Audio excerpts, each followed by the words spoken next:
Hello everyone, welcome back to Shanalytical. Shannon here again to bring another great video, in my opinion. So, I was thinking, I found that chess boxing last video, and it was so unique I wanted to try to find some more. So, I found another unique sport, and I found a unique festival tradition. I am talking about bo-taoshi and Onbashira. So bo-taoshi was originally played by the National Defense Force of Japan.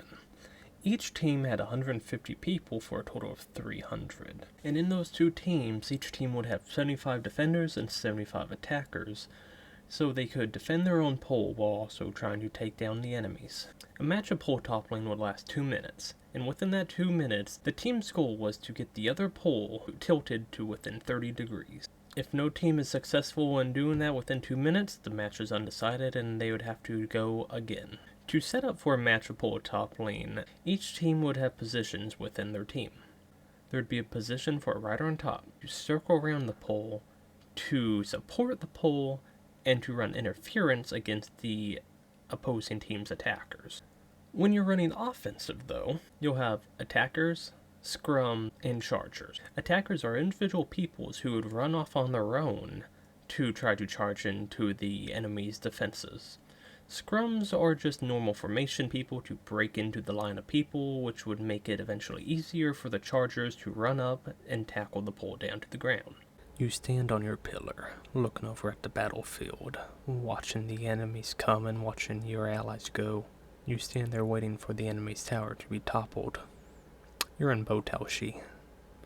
Some people will say it's just a simple game, but to you, it is life. The goal is simple. All you gotta do is topple it over. You have trained your whole life for this. More likely you've trained the whole year for this. But that whole year has felt like your life, and this is your only chance to finally do it. Unlike previously found unique sports, Onbashira is not a sport. It is actually a historical festival which takes place every 6 years. Local shrines in the Lake Suwa area of the Nagano Prefecture have each of their 4 corners replaced as a symbolic renewal of the shrine's buildings. During this festival, 16 trees are usually selected and cut down to eventually be carried out of a forest and ridden down a mountain. Eventually, the Onbashira will be transported to each of the individual shrines and erected up in each of the 4 corners. This festival has a reputation of being the most dangerous in Japan due to the number of people regularly injured or killed while riding the logs. Onbashira takes place in 2 parts, Yamadashi and Setobiki.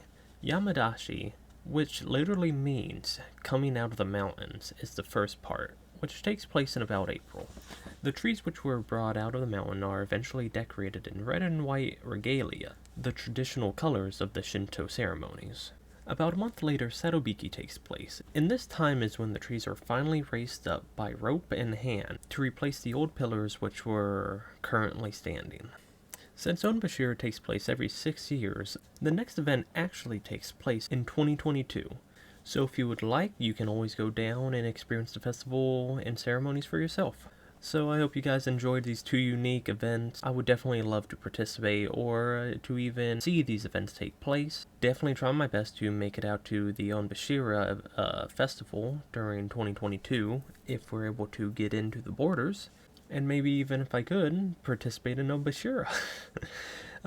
Yeah, but anyway guys, I hope you enjoyed the video. Trying to find some unique and fun things, and yeah, I hope to see you next time. Thanks for watching. See ya.